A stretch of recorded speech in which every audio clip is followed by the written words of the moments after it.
Most are afraid of unknown depths, skirting shores thinking world flat. I'm with the island girls in celebration of new religion. Nobody led me or said this way. I sailed alone on makeshift raft with wind as companion.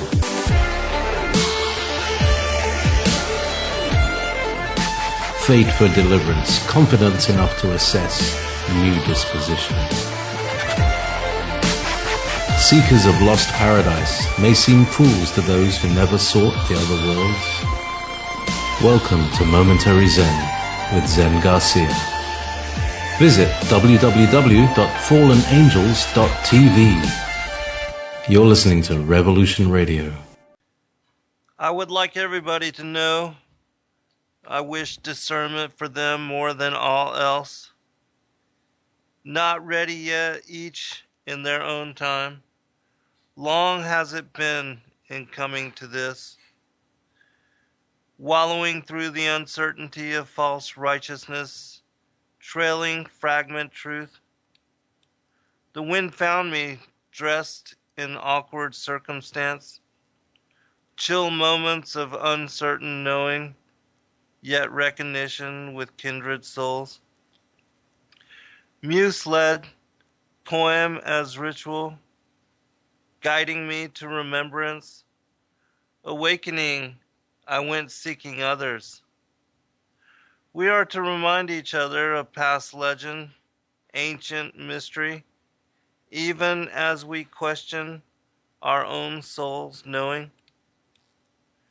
And now we laugh passing time, sharing passages of favorite poems, scriptures immortalized to paper.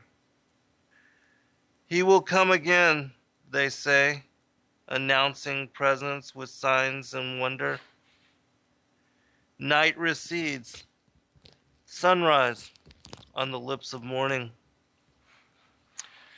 Welcome, friends. I'm your host, Zen Garcia. This is Momentary Zen, and for the next 2 hours, we're going to be talking about all things intriguing and esoteric as we jaunt down the rabbit hole that is the mystery of life, and trying to decipher and discern what's really going on and how things came to be what they are, and to connect the forgotten past with where we are in moment and where we're going in future, to try to stream the line together to make some kind of rational sense as far as the greatest story never told and all the episodes and epochs that are related to the grand tale of humanity and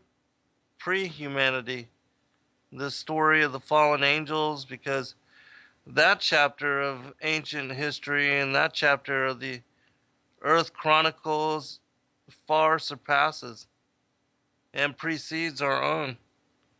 And that is part of the tale that most do not know about and have no idea as to how to incorporate such truth and such knowledge into what is the timeline of creation. And so this evening, I'm going to be covering and talking about the stories of the giants, the men of renown, the so-called demigods, the sons of God that ended up mating with the daughters of humanity to create this hybrid race of beings.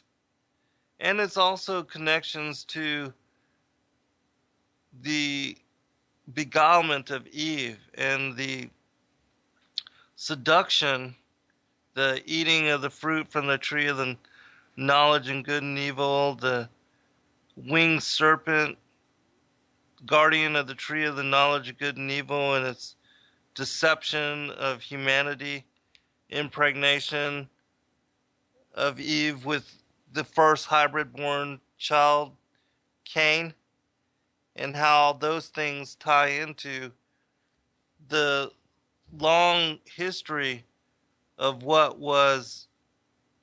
had been the prior times, and how those things are relevant for understanding, even though it seems so far from modern reality and what we're dealing with as, a culture and civilization that is predominantly focused on material wealth and the earning of money and the consumption of goods and the purchase of products and the ebb and flow of the goods and services and the interaction of each, the economy and how all that rolls, the global economy and the GDP and debt and all that, and how really all those things, even though they have been prioritized in life, how really they have no true relevancy for the grander scheme of why we're here and what all of this is really about. And for most, we've bought into the illusion of the Matrix and have unknowingly assimilated ourselves to the dreams and goals and the priorities and the focus of those things which have been taught to us by our parents and society and culture and our peers and loved ones and those who we look up to for guidance and direction, or pastors and preachers and political representatives, and how most of them have also been incorporated and assimilated by their loved ones and their family members and their friends and the culture and civilization that they grew up in, and whatever time that this has been ongoing for thousands of years, that whatever was the predominant structure of culture and civilization that assimilated the masses to slaving for wage and for honoring a system and a way of being, a way of life that told them that this is the way things are and that you should be a good worker bee or a good taxpayer, and that you should work for the greater good of society and put your selfish goals and dreams and your aspirations to uphold anything outside of the vision of what we say is and what we say goes on the back burner, and to simply succumb and concede that all of those things are irrelevant. I do welcome all of you that are in the chat room, and I give a shout out to each one of you, those that I can see that are in the immediate scroll, Cortex, Shannon, Daku, and Thunderbird, and Freelance, and Dry-Fi, and Vobear, and WH, Davo, and all those that will be, ongoing with the stream. I appreciate you taking the time to join us and to share in the interaction in the fellowship of Revolution Radio, and that really we've come to be extended family almost, and that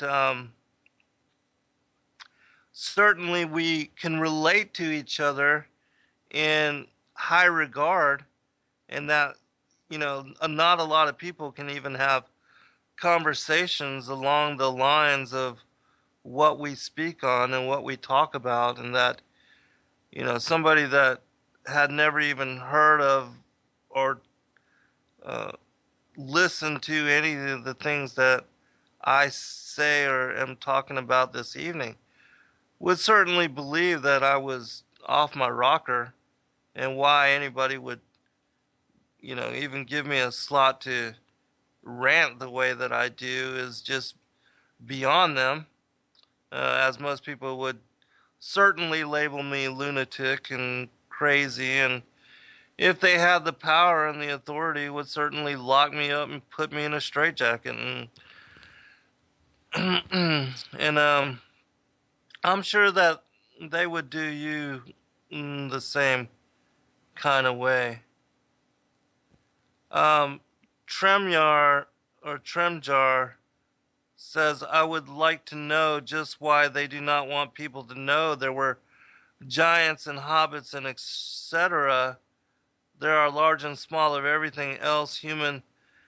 Humans naturally should be no different. The reason that they don't want us to know, and they don't want mainstream people to know about the giants and their differences as having double sets of teeth and 6 fingers and 6 toes and being different as far as bodily, is because that they don't fit into the whole cycle of evolution, and that we somehow evolved of monkeys, even though we have monkeys with us today. And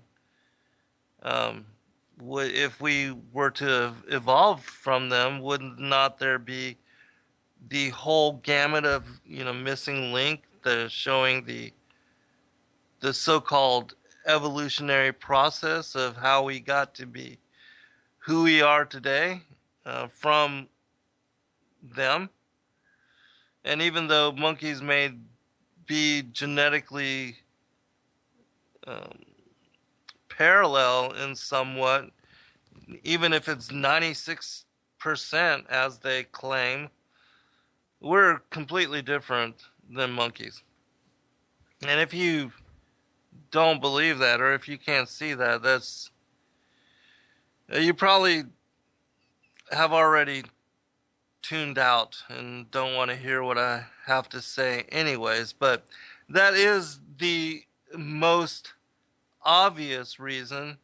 The other reason for discounting and hiding and disinforming the public on the presence of giants is that they are absolute confirmation as to the veracity of the gospel and to the biblical accounting of there being giants in the land before and after the flood.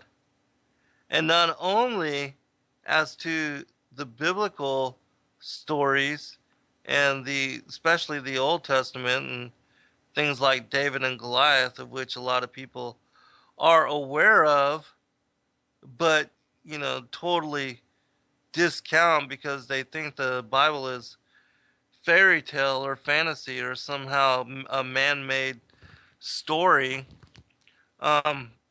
is that the mythological record also speaks about for instance, the history and the mythology, the oral traditions of the Native American peoples, the indigenous peoples worldwide who spoke about these particular beings. And there's a specific accounting of the red-haired cannibal giants, of which it is speculated by some that Cain himself was red-haired and either blue-eyed or green-eyed, and that there are also other accounts of blonde-haired and blue-eyed giants who others know as being the Nordics, and that they also have connections to these particular stories. And that just as they speak about the Bigfoot or the Sasquatch or the Yeti, there's also stories of these kind of beings found worldwide. Um, this is three reasons why they do not want you to know. And then the other thing is there are stories, connections of not only the giants, but also Sasquatch and what the Sumerians call the primitive workers, to the fallen angels and to UFOs and to that kind of technology. And to hate to say it because, you know, people can, okay, if we want to believe and accept the giants, but if you start talking about the feathered serpent, the Nakash, and the ancient, very ancient worship of the dragon worldwide, well, that's just pushing it a little bit too far. I mean, that's just absolute craziness. And why would anybody in their right mind even mention or talk about those kind of things? Because there's absolutely no way that dragons ever existed and that, you know, that there's reptilian people here on this planet. I mean, that's just beyond fairy tale. And so, these are the kind of things that they get us to buy into so that so-called rational and normal people will never ever open themselves to such possibility and will never ever look outside of the little box that they have placed themselves in and that they have allowed themselves to be bound up in, just because they're afraid of having that designation placed upon them. They're so absolutely afraid of being labeled crazy. And you know, they laugh at all of us, any of us that would actually open ourselves to such possibility and that would actually do the research and look into the ancient mysteries and see what they say without having any judgment or bias when going into them. Welcome Steph and Delta and Jazz and Wild Bob and Sack and everybody else. Justin, it's good to see everybody. And so, yeah, that's why that's how it is that they can control us and get us to buy into the Matrix, even though if you really look at all the suppositions of the Matrix and how they get us to buy into that, that's where the real insanity lies. And so I honor all of you that would look into things deeper and that would allow yourselves to study for yourself, to seek out, to knock, and to find answers for yourself, especially when there's nobody else to go to get true or honest answers. You can't go to your pastor or your school teacher or your university professor. None of them would even, they probably laugh in your face and then just scrub you off, you know, not even admonish that you had asked them anything. And so this evening we're going to talk about some of this, the history, the mythology, and some of the stories, the ancient tales that are connected, not even so ancient tales, even though we will talk about some of the, you know, really archaic accountings. But like I thought, you know, we could also in one of the segments talk about the stories of the conquistadors, the explorers from the very many places like Spain and Portugal and France and England and the Danish and all those that sent explorers worldwide in order to colonize the world and to take and lay claim to as much of the unexplored or so-called unfounded territories, and that they were in an era of land grab where all you had to do was land on some shore and stake a flag and you could claim it as yours, even though there were already native peoples everywhere they went. All you had to do then was decimate the peoples, kill them all off, and voila, free land. And so we'll actually start on the next segment after the first break. The stories of the conquistadors, which I think for those that have not heard about that, you'll find it interesting to say the least. And then we're going to go into the segment on the red-haired cannibal giants and the discovery of these particular beings worldwide, and especially right here in America. And that, for those that don't know, I do recommend a show that has just recently come out on the Discovery Channel, In Search of Lost Giants, which I've only seen a couple of the episodes and I have recorded them. And I think that it is honestly, so far as I've seen, that the two brothers that are the focus of the show, that they are, in my early judgment, trying to find and to verify and to give veracity to the historical accounts of giants, and that they also have a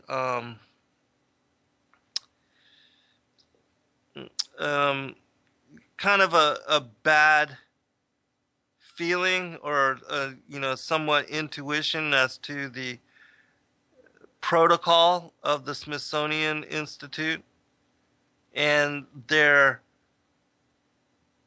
assertion of evolution and their disappearing and hiding and their outright lying about anything which challenges anything out of the ordinary, which, in the case of ancient Earth history, there's so much that is anomalous as to the official story and official timeline for humanity and the history of it upon this planet, that really most things have to be hidden, most things have to be covered up in order for them to continue duping people into believing the lie of, as it was said in the chat room, I forgot who said it, it's already scrolled up,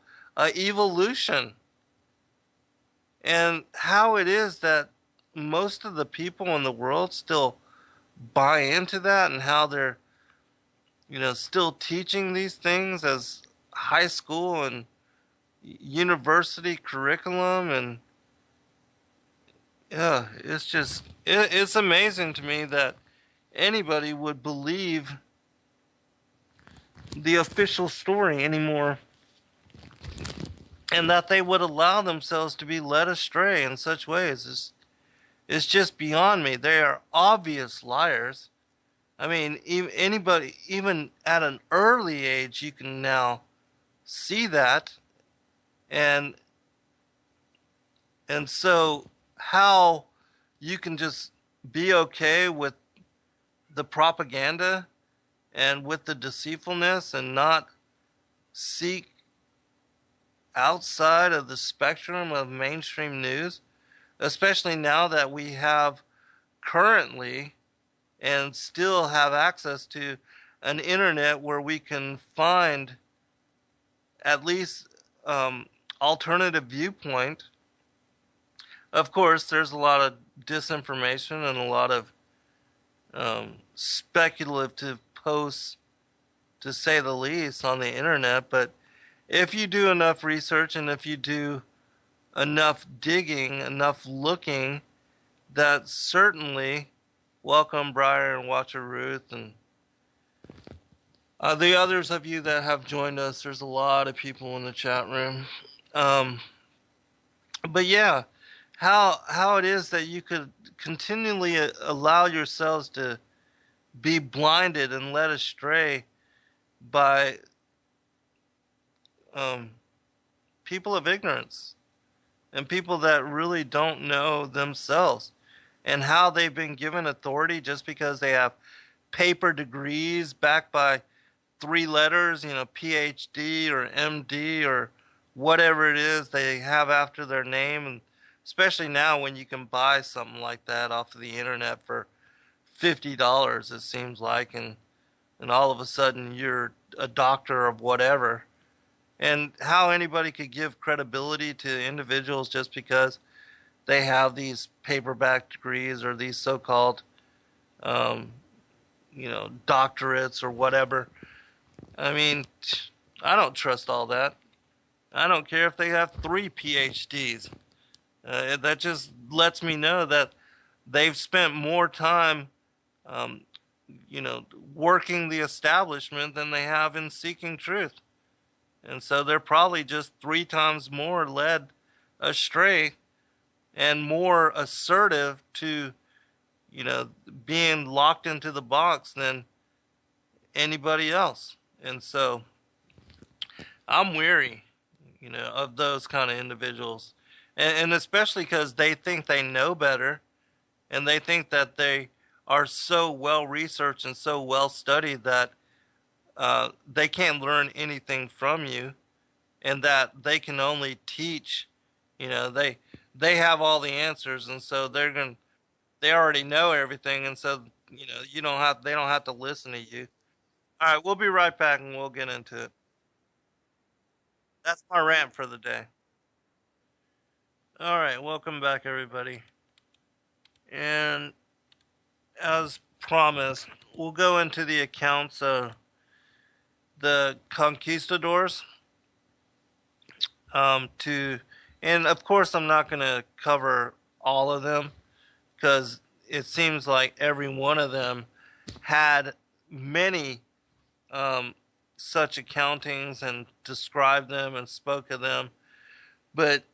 And I could really, if I wanted to, do a whole show or spend at least the rest of the evening talking about just what they were witness to when they first arrived here, to not only the Americas, but also South America, and to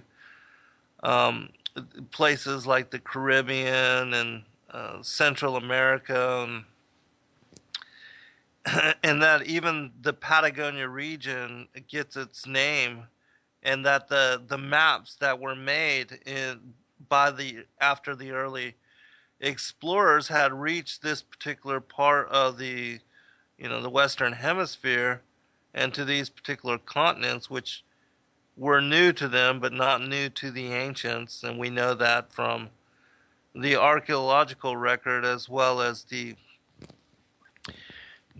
ancient maps that show and depict the land masses. Even the Piri Reis map, which shows Antarctica, and the depictions of the shorelines and parts of it at a time when it was not locked by ice and covered by snow.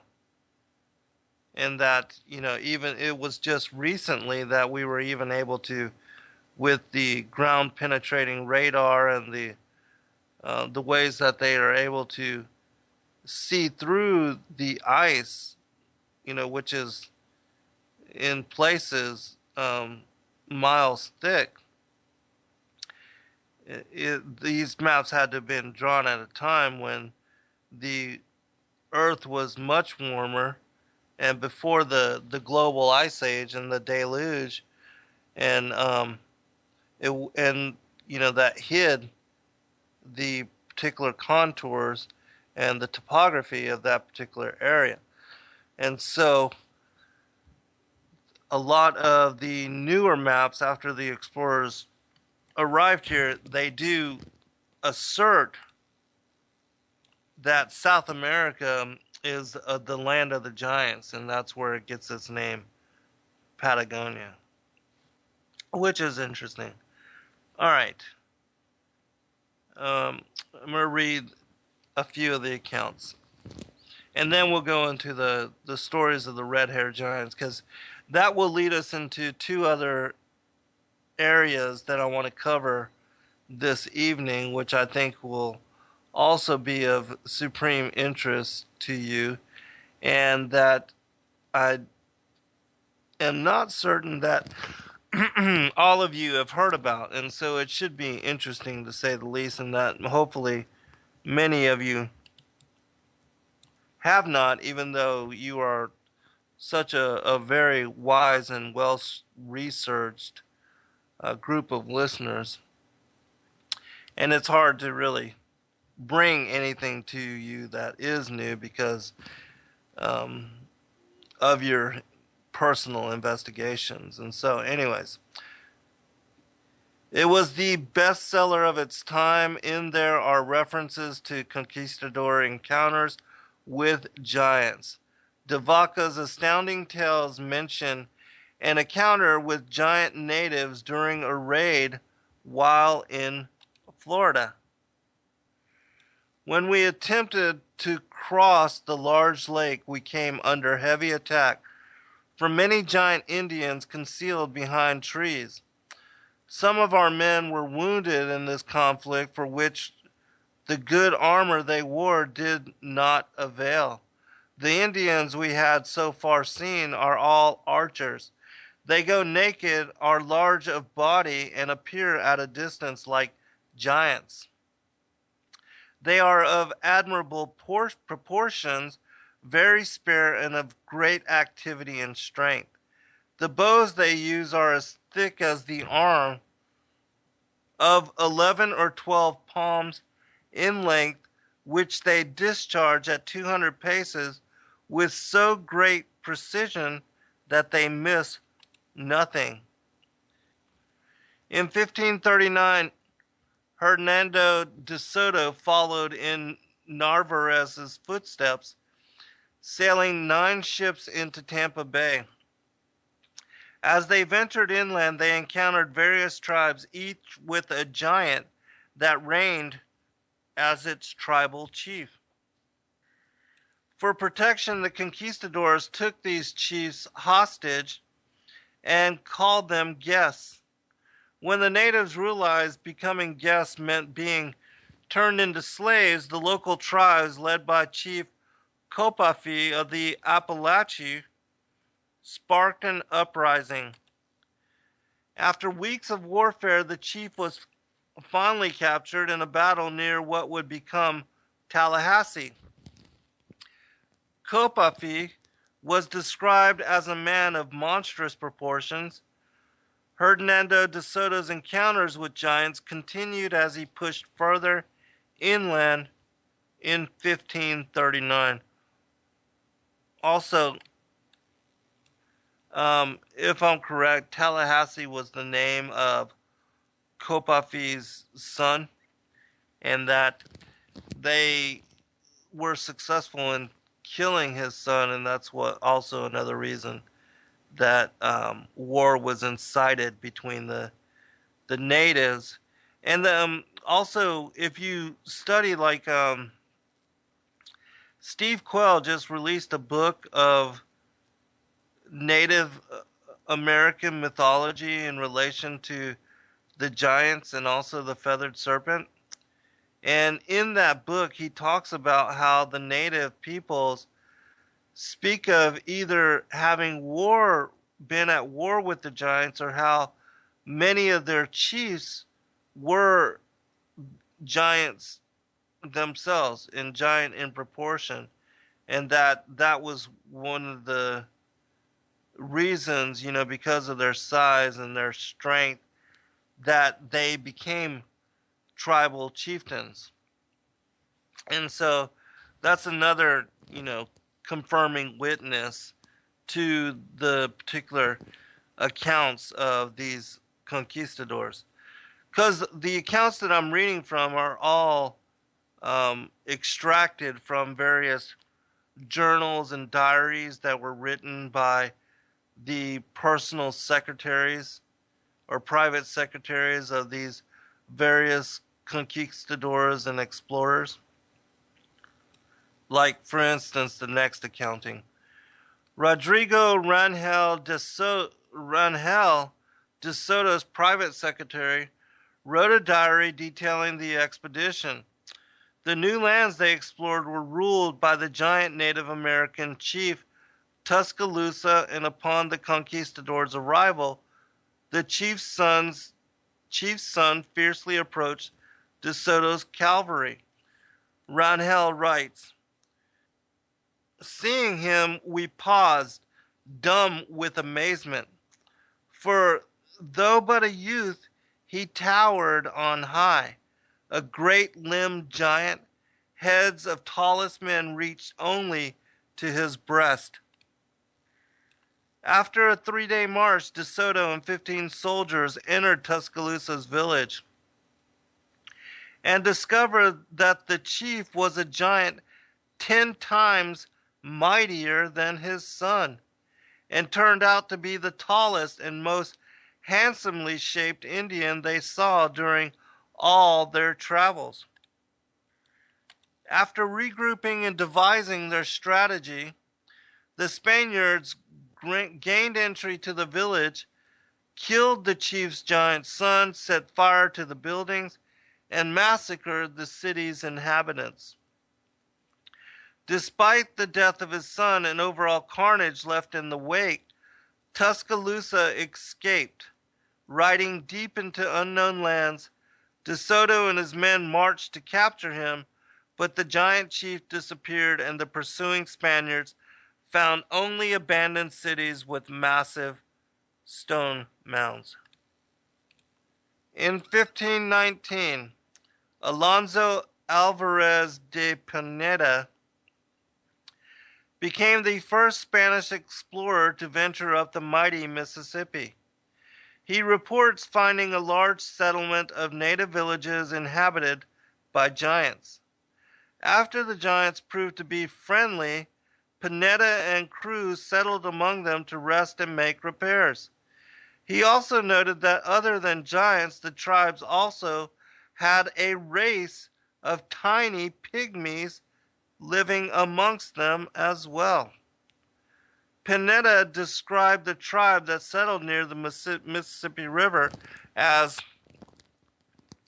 a race of giants from 10 to 11 palms in height. As he sailed back to his home base in Jamaica, he made note of more giants like the famed gargantuans of the Karankawas, encountered on the various islands off the Texas coast. When Pineda returned, he presented Francisco de Garay, the Spanish governor of Jamaica, with the first maps and sketches of the entire Gulf Coast. These maps also included Pineda's writings about the fantastic race of giants that had been living there. And so, interestingly enough, if you read the Colburn Bible, which has very ancient historical accountings, there's mention and made mention there in the various stories of not only the land of the giants and the race of giants that lived in particular lands, that even the description where they're talking about Atlantis and the scroll of Thotis, that they make mention of giants, and they speak of them as being, white-haired and blue-eyed, and that there are also mentioned throughout stories of hobbits and dwarves and of hybrid creatures that are half man and half animal. And for those that are interested in not only the biblical narrative, because the Kolbrin Bible seems to be a mix of not only the biblical stories where the names of certain individuals, you can tell by the names of the stories, I mean, by the presentation of the stories, that they are describing biblical accounts of what are Hebrew patriarchs. But there's also stories of like Gilgamesh and Enkidu, that there's a huge few chapters dedicated to the story of Gilgamesh that are incorporated into the Kolbrin Bible as well. And so if you're, a student, a scholar of all of the various wisdom texts and the accounting of both not only the Hebrew Bible but also of the Sumerian stories and the teachings, like the search for immortality by Gilgamesh, who was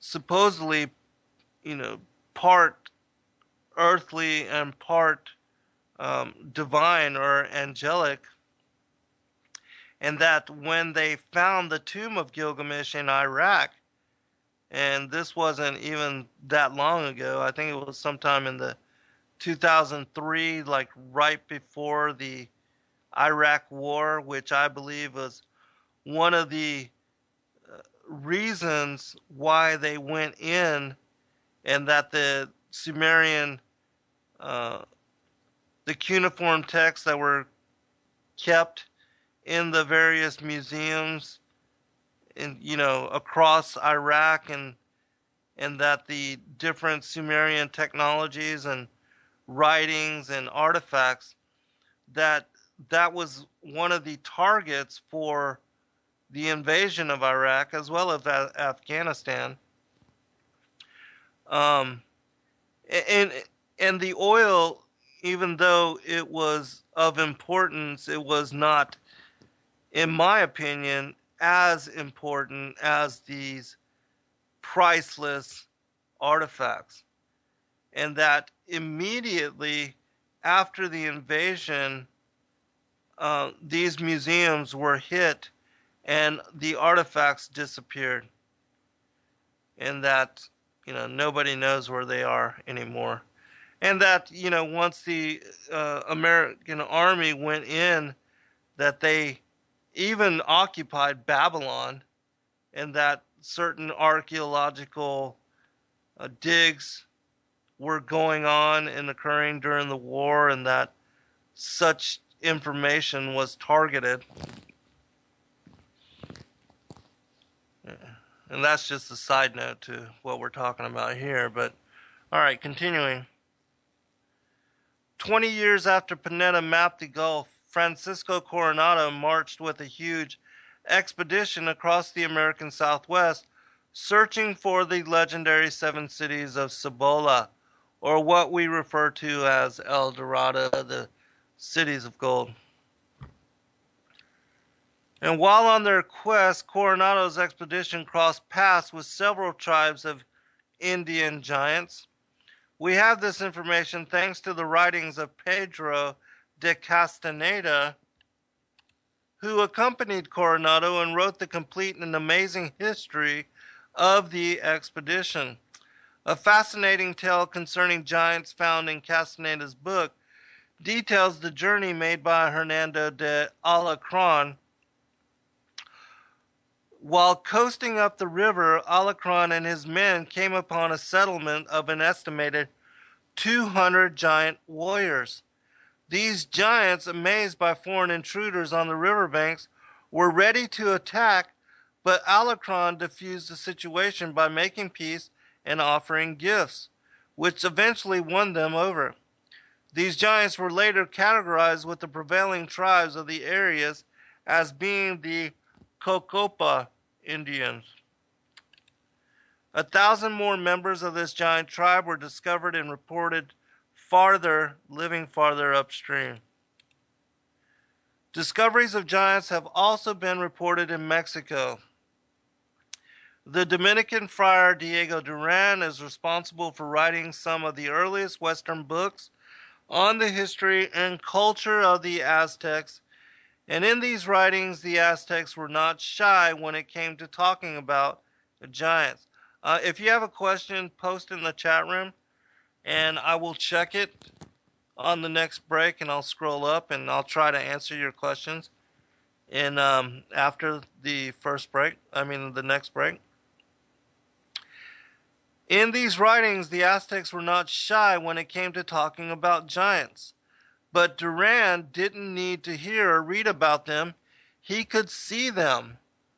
For while living in Mexico, he came in contact with giant Indians on several occasions. And writing about these encounters, he says emphatically, "It cannot be denied that there have been giants in this country. I can affirm this as an eyewitness, for I have met men of monstrous stature here. I believe that there are many in Mexico who will remember, as I do, a giant Indian who appeared in a procession of the feast of Corpus Christi.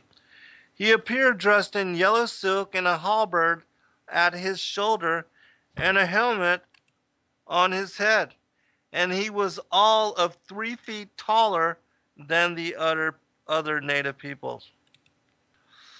Duran writes that according to the Aztecs, the giants and a bestial people of average size once had this land all to themselves. And then in AD 902, 6 tribes of people from Telcuacan, which is found toward the north and near the region of La Florida, began arriving in Mexico. They soon took possession of the country. These 6 kindred tribes included the Xochimilca, the Chalca, the Penec, the Colhua, the Talhuica, and the Tlaxcalans. A 7th tribe, the Aztecs, were brothers to these people, but they came to live here 301 years after the arrival of the others. When these 6 tribes had settled, Duran continues, they recorded in their painted books the type of land and kind of people they found here.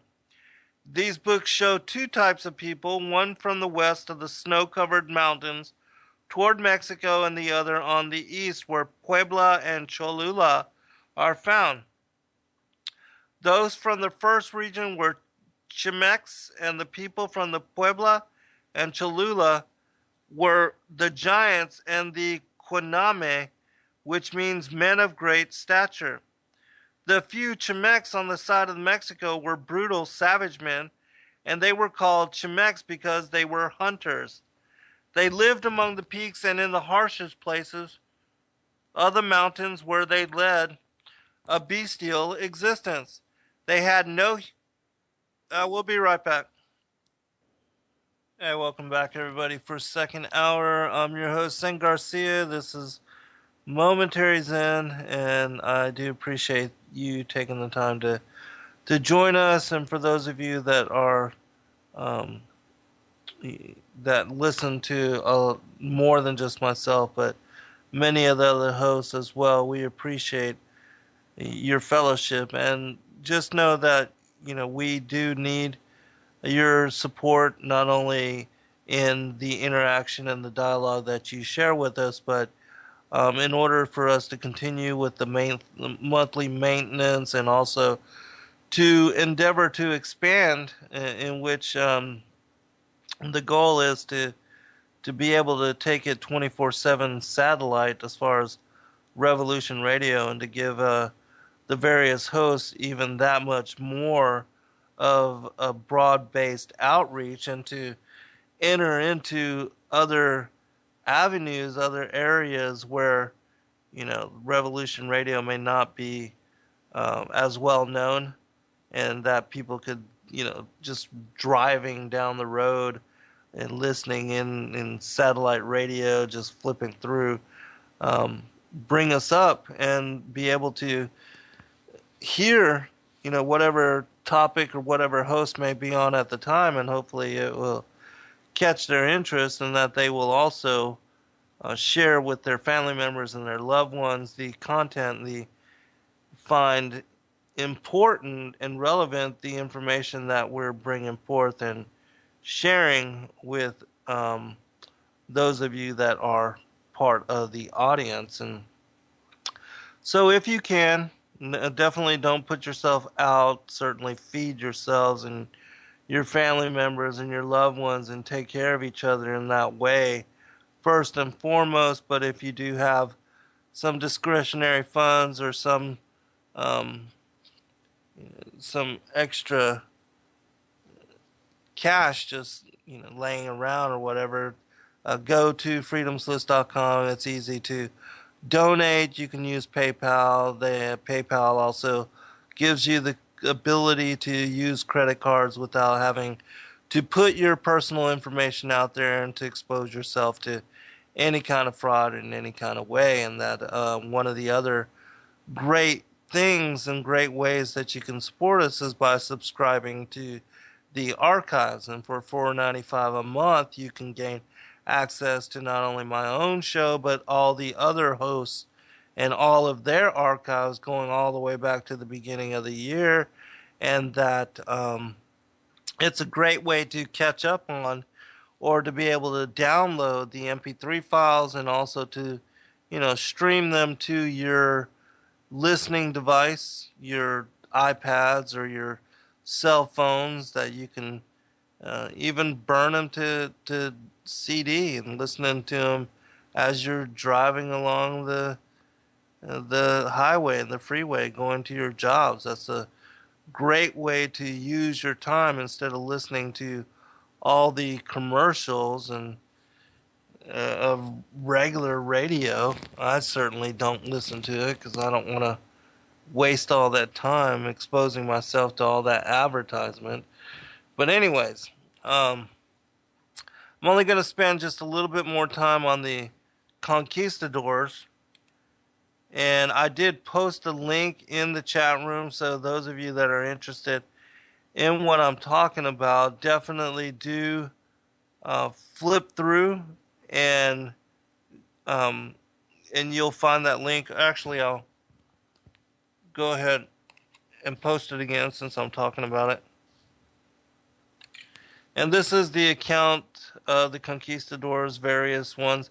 Also know that a lot of the articles that I read from in detail prior to going live on Revolution Radio, I try to list those on my website at fallenangels.tv, www.fallenangels.tv, and that you can find all of these articles as well as some of the others that I'm going to be getting into really soon on the website. And so if you are wanting a record of what we're talking about, and that you might want to look it up later, you can certainly go there to do so.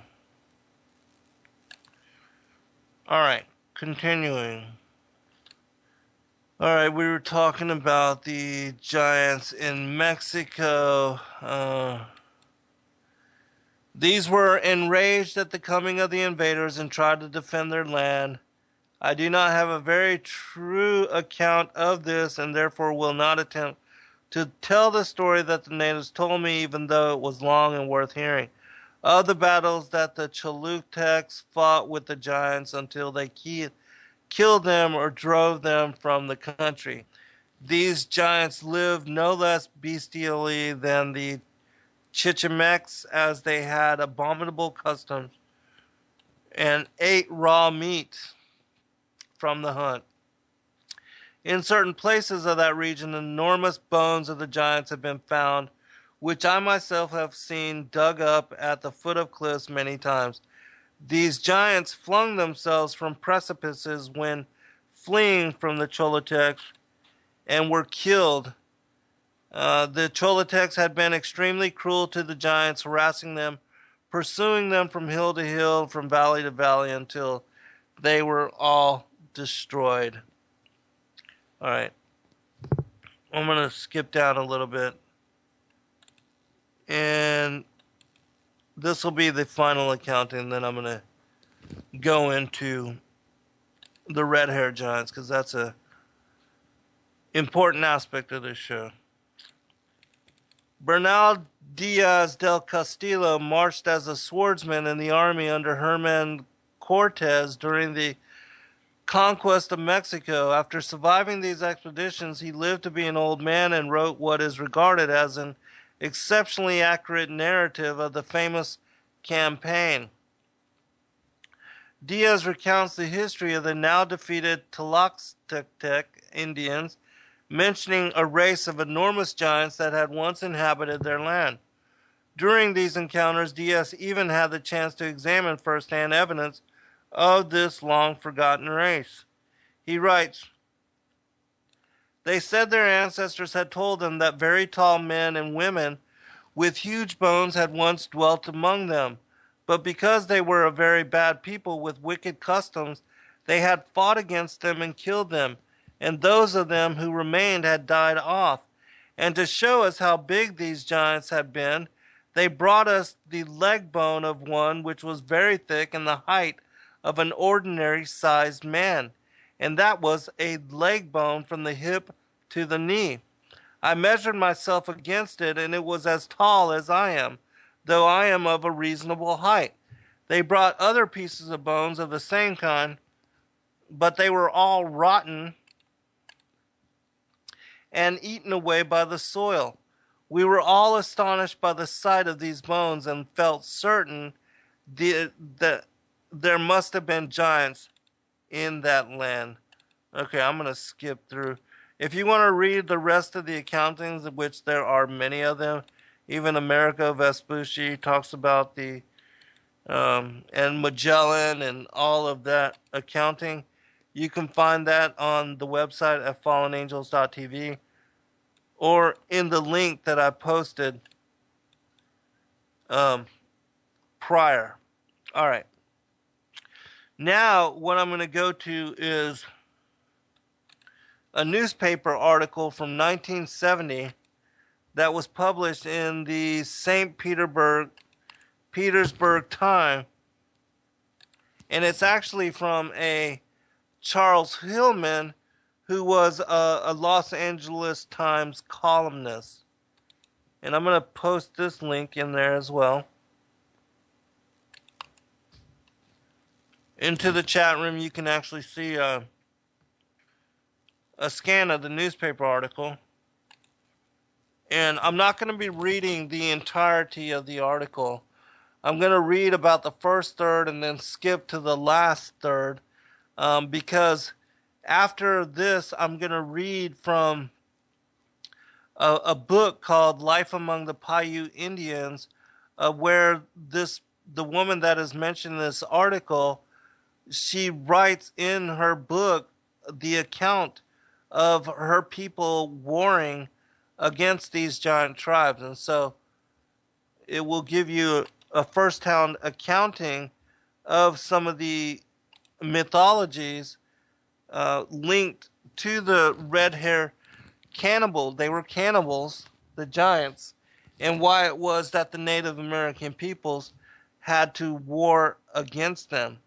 Because they would, at night, they would dig holes among the pass, capture the Indians, and then, basically cook them and eat them alive. And so, and it even talks about how they would dig up the dead, the Native Americans that were recently buried, and would eat them as well. Which, for those of you that have listened to these shows that I've been doing on the giants and the bloodlines, it also mentions in that Ethiopic text, the Cave of Treasures, that talks about the release of the giants at the end of days, about how they ate their dead and how they ate their children, and how they, eat humanity. Anyways. The name of the article is "Did Egyptian Cannibals Roam the Nevada Hills?" by Charles Hillinger. Lovelock, Nevada. Did a mysterious tribe of giant red-headed cannibals roam the hills of Nevada as recently as the 19th century? Paiute Indians living in this small northwestern Nevada town are certain that they did.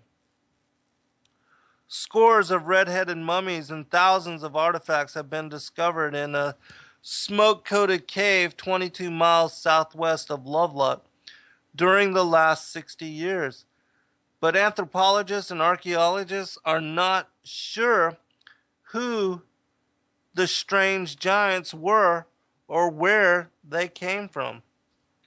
Now, I've got some ideas about that too, so we'll talk about that after we go into these accountings of where they came from and how they originated, who they are and how they got to be here. It's going to be interesting.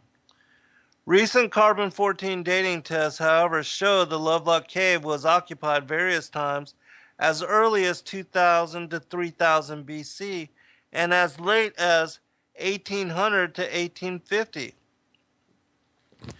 When James H. Art and David Pugh uncovered the first of the 6.5 to 7 feet tall mummies while mining bat guano in the cave in 1912, local Indians were not surprised.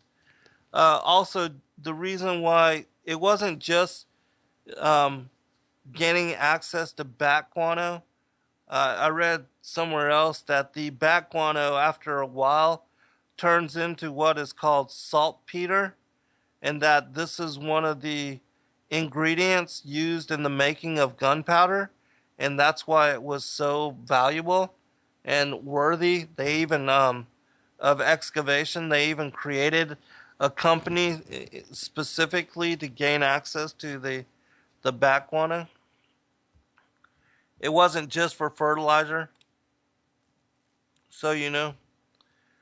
Paiutes around these places had been talking about that cave for years before those two men found it, said Annie Bill, 68 and lifelong resident of the Lovelock Paiute Indian colony.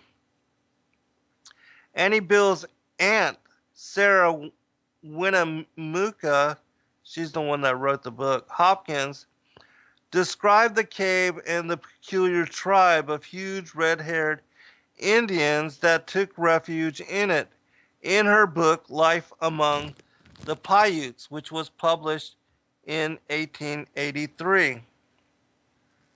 I'm going to skip the next part because I'm going to read you that account in detail right after I finish this article.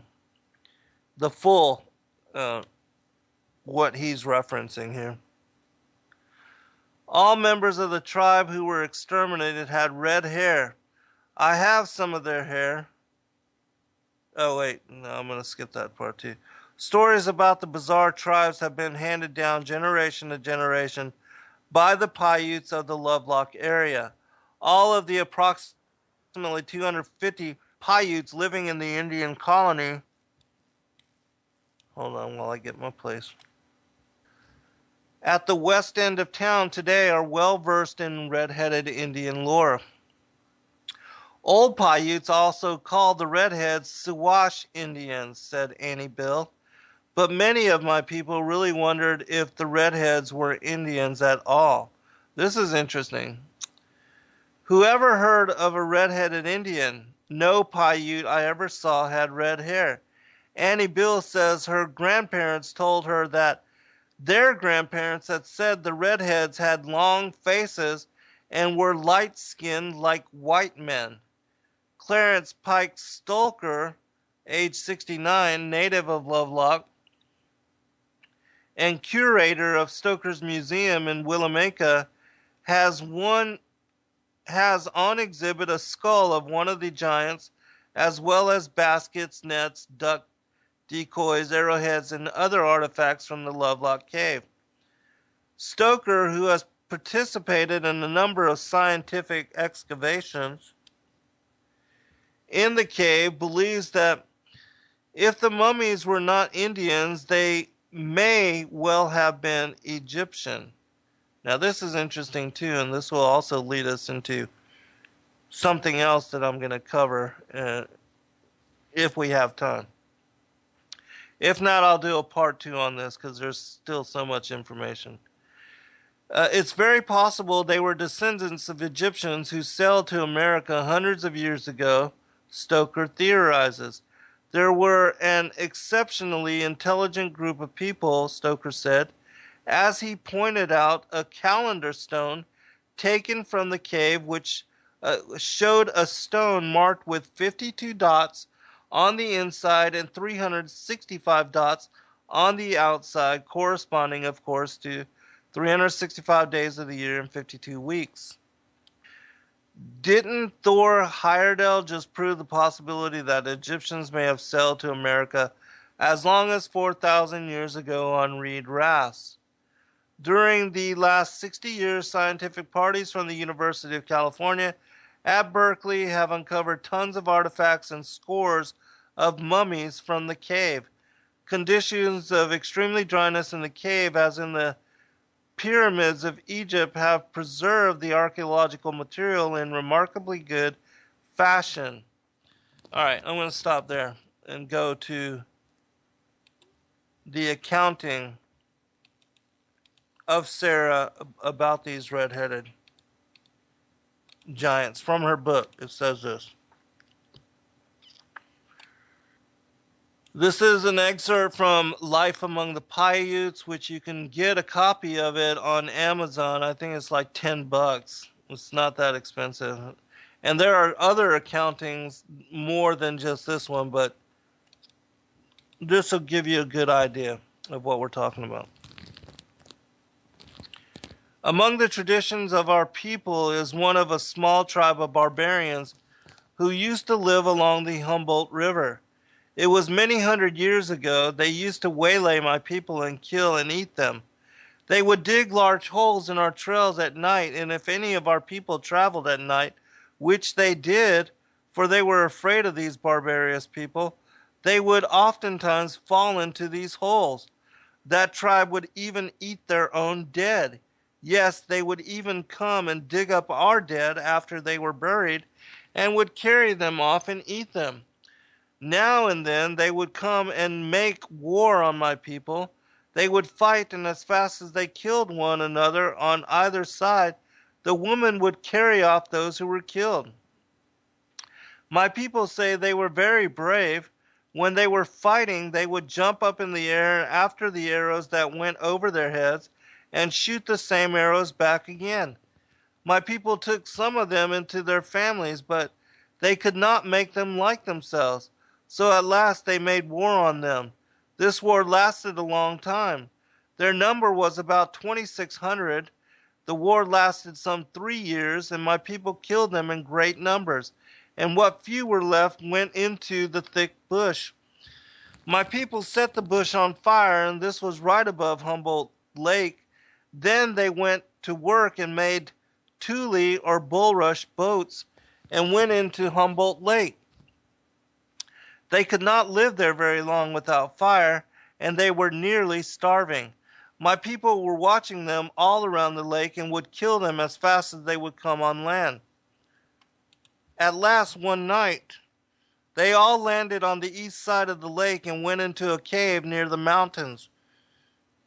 It was a most horrible place, for my people watched at the mouth of the cave and would kill them as they came out to get water. My people would ask them if they would be like us and not eat people like coyotes or beasts, because they talked the same language, but they would not give up. At last my people were tired, and they went to work and gathered wood and began to fill up the mouth of the cave. Then the poor fools began to pull the wood inside till the cave was full. At last my people set it on fire. At the same time they cried out to them, "Will you give up and be like men and not eat people like beasts? Say quick, and we will put out the fire." But no answer came from them. My people said that they thought the cave must be very deep or far into the mountain. They had never seen the cave nor known it was there until then. They called out to them as loud as they could, "Will you give up? Say so." We'll be right back for final segment. All right, welcome back, everybody, for final segment. I will try to read through this last bit of this accounting from Sarah Willameka, and then we'll cover a couple other things. And I'm pretty sure I'll have to do another show on this topic, as there's still so much information to be brought out, but we'll see how all that goes. All right, continuing with the accounting from Life Among the Paiutes by Sarah Willameka. We were talking about how her people had backed them back into a cave and offered them a chance to, for peace relations, but and I thought it was interesting that they spoke the same language, but there was no response. And so say so, or you will all die. But no answer came, and then they all left the place. In 10 days some went back to see if the fire had gone out. They went back to my third or fifth great-grandfather and told him they must all be dead. There was such a horrible smell. This tribe was called People Eaters, and after my people had killed them all, the people around us called us Sedu Sarai. It means conqueror. It also means enemy. I do not know how we came by the name of Paiutes. It is not an Indian word. I think it is misinterpreted. Sometimes we are called the pine nut eaters, for we are the only tribe that lives in the country where the pine nuts grow. My people say that the tribe we exterminated had reddish hair. I have some of their hair, which has been handed down from father to son. I have a dress which has been in our family a great many years, trimmed with this reddish hair. I am going to wear it sometime when I lecture. It is called the mourning dress, and no one has such a dress but my family. All right, that's the account. Now, I was talking about how there might possibly be a link to how it is that these particular redhead giants came to be here in the Americas, and who they might be related to. And again, this is all conjecture, and we can't really verify this accounting, but in this show, America on Earth, there's been a lot of stories which talk about the possibility of the Vikings having once reached the American shores and having gone far into the interior of America, so that there are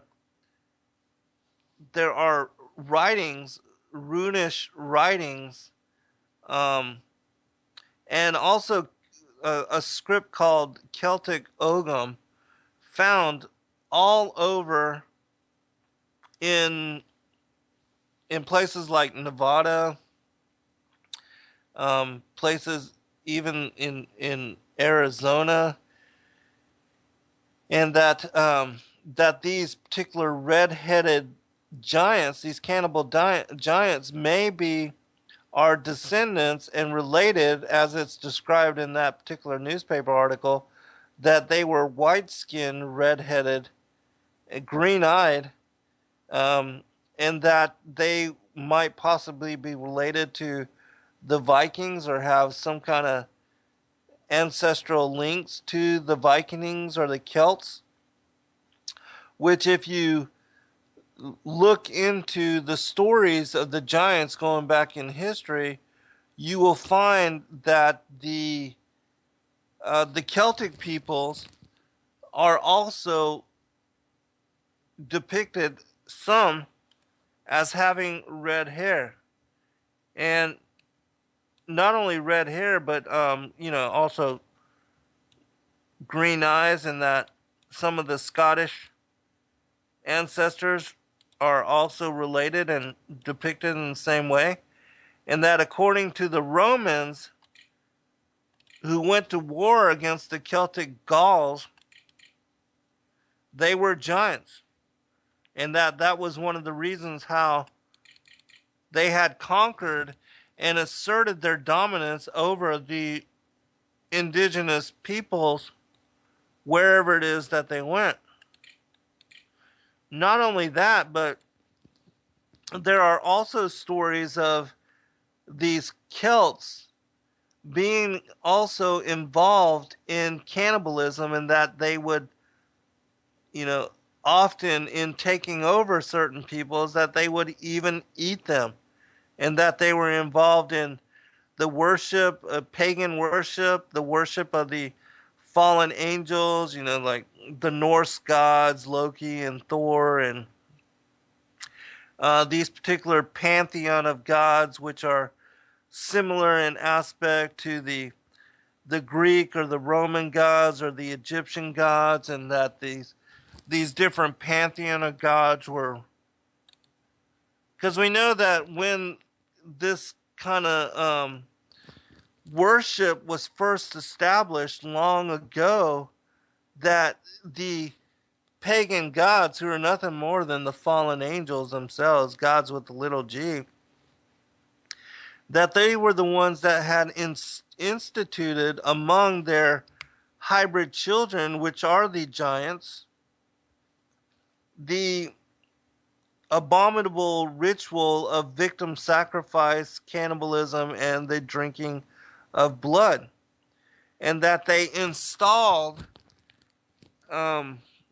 because of their giant size and their stature, and also because the giants were the ones that were in direct contact with the fallen angels, they were given knowledge which we would consider to be magical, or the black arts, or that they had, also knowledge of astronomy and astrology and things of that nature.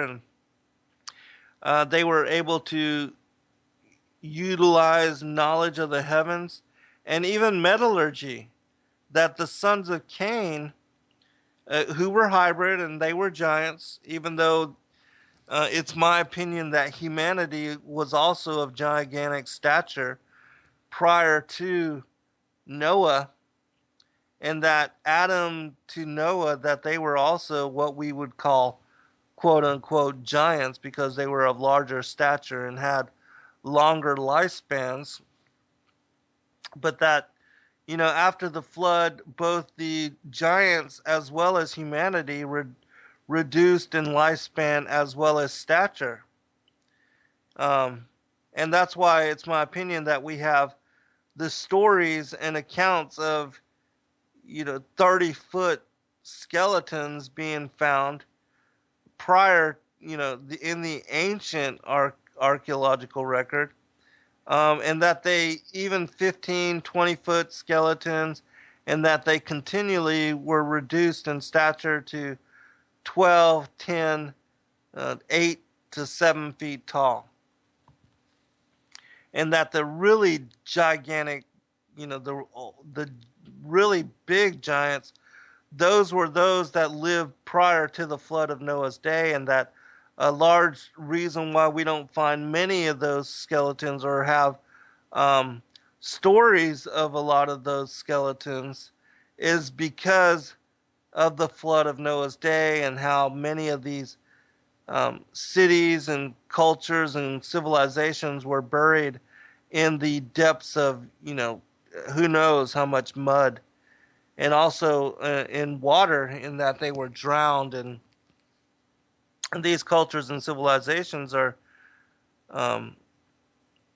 no longer available to us. And it is, after a certain period of time, no matter how well preserved the giant bodies were and their bone structures were, that there are stories even here in America that when certain stone mounds were excavated and opened, that they would find these gigantic skeletons, but that once they tried to remove them or touch them, that they would crumble to ash and crumble to dust.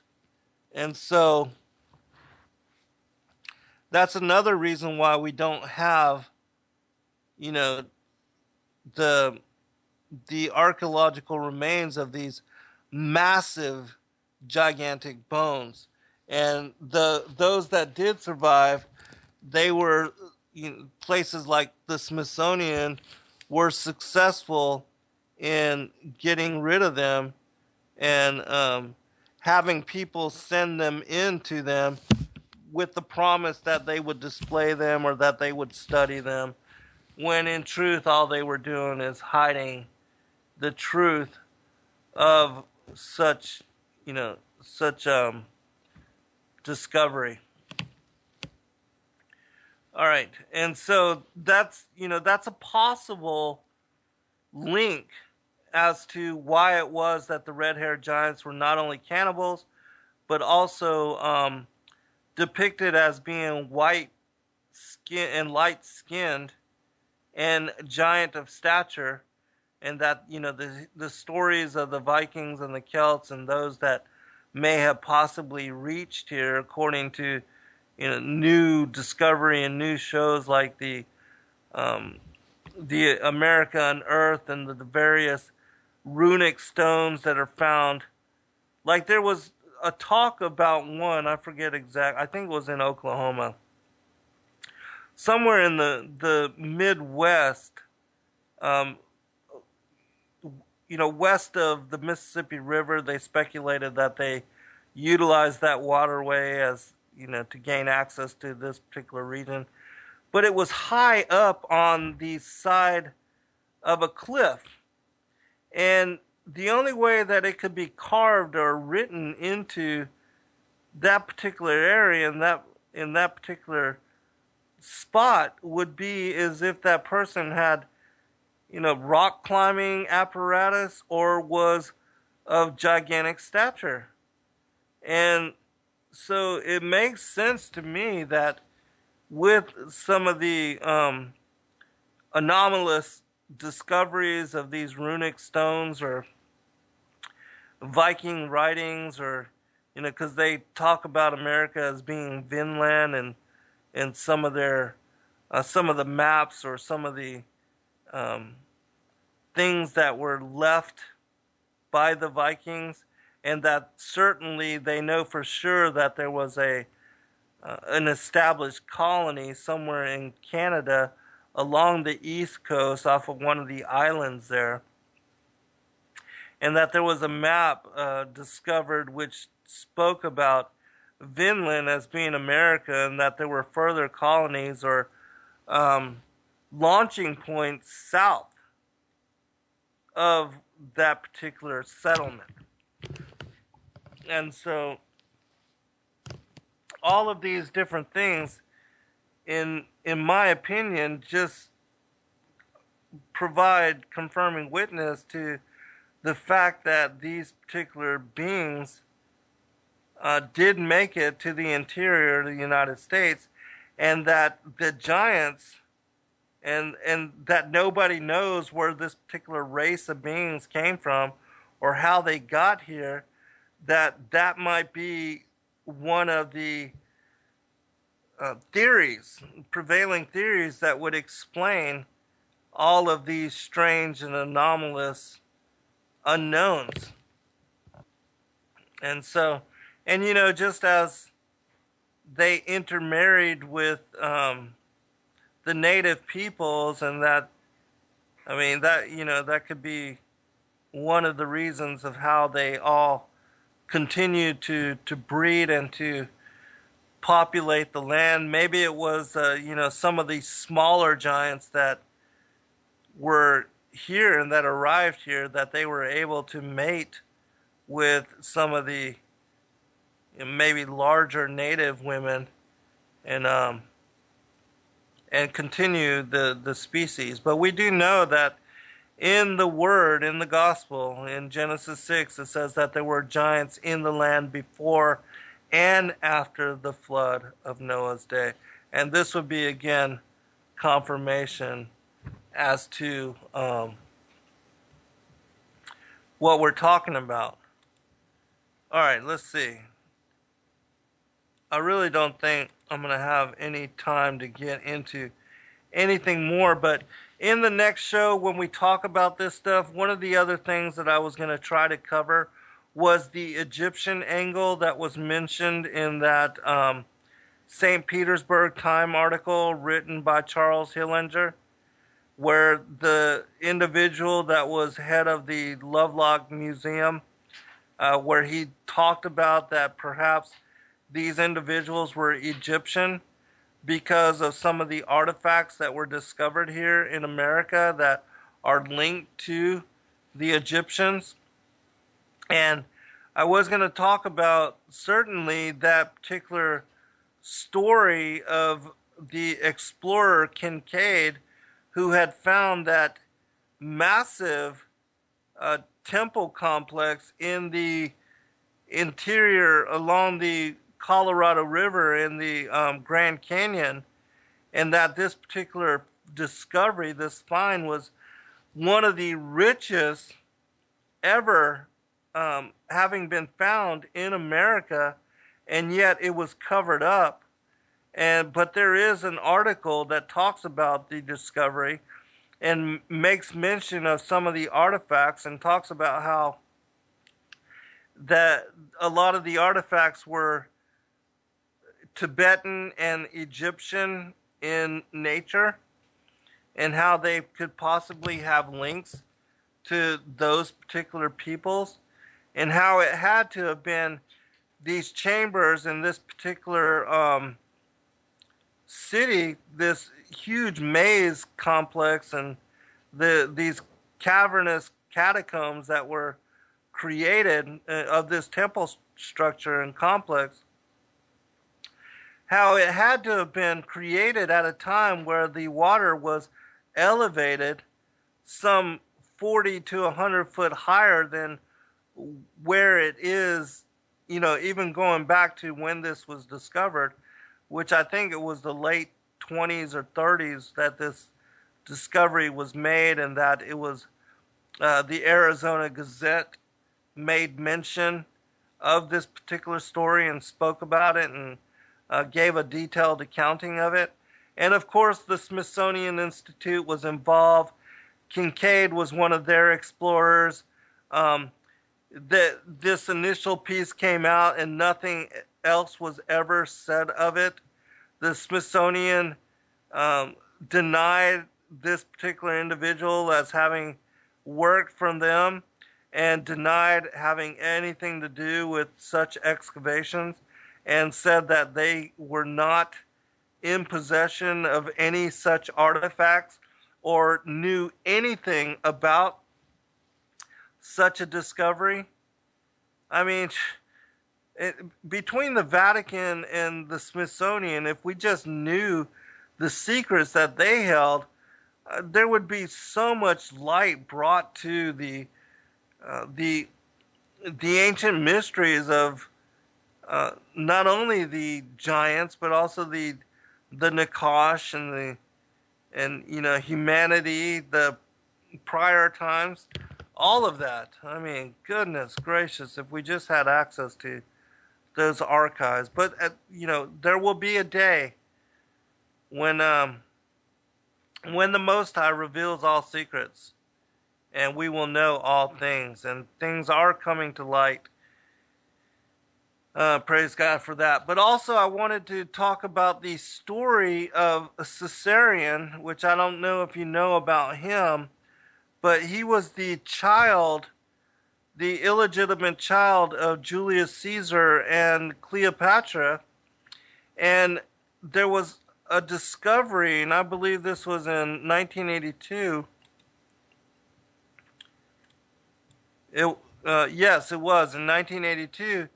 The discovery of Egyptian artifacts found in Illinois, and that these particular artifacts are possibly the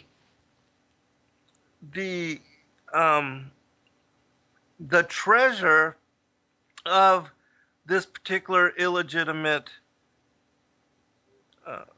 what was to be an illegitimate ruler. This particular child of Cleopatra and Julius Caesar, that he and his entourage were forced to leave because when